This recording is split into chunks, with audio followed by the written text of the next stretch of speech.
Hello, everybody. So, I wanted to go over today a little bit about failure to disclose.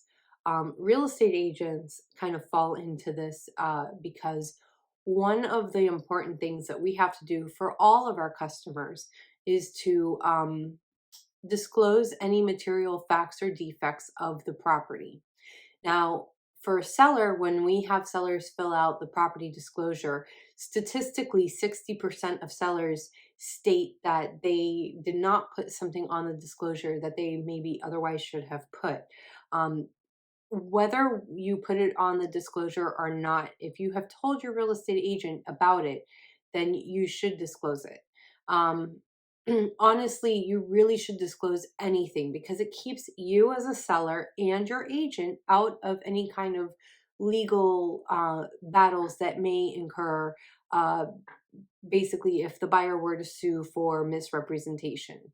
As agents, we have to disclose. If you say to us, oh, this particular thing is wrong with the house or whatever, then if we speak to the buyer or the buyer's agent, we still have to tell them that that is something that is wrong with the house. Um, so that is one of the things, and it doesn't matter what kind of relationship we have with you, if we're acting as single agent in a fiduciary relationship or as a no brokerage agreement, we have to disclose it. It is one thing that is required no matter which relationship we have with you.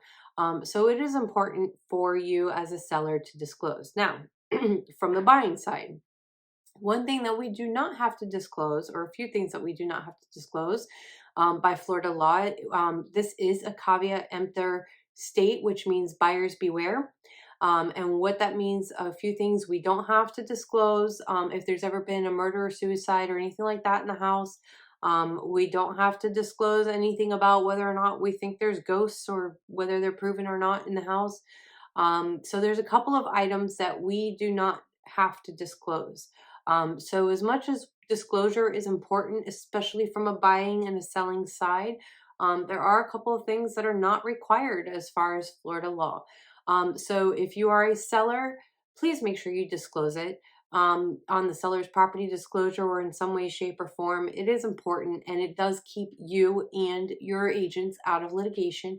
And if you're a buyer, like I said, there's certain things, those two things specifically, that we do not have to disclose. Now, if we do find for a buyer that we find out the roof is really 20 years old instead of 5 years old, or there was some foundational issues in the past that have since been corrected, yes, we have to disclose that. Uh, the big things like that, we do have to disclose. But for the most part, that is why you get a home inspection as a buyer, is to help open up some of those things that, maybe it was an honest mistake. Maybe the seller forgot that this was the situation. Maybe they're the third or fourth owner of the home, and even though maybe it was disclosed to them, it wasn't a foundational issue during the time that they own the home, so they don't think about disclosing it. So there are some kind of gray areas there, but it is important to disclose. And just keep in mind that as real estate agents or as realtors, we have a duty to disclose.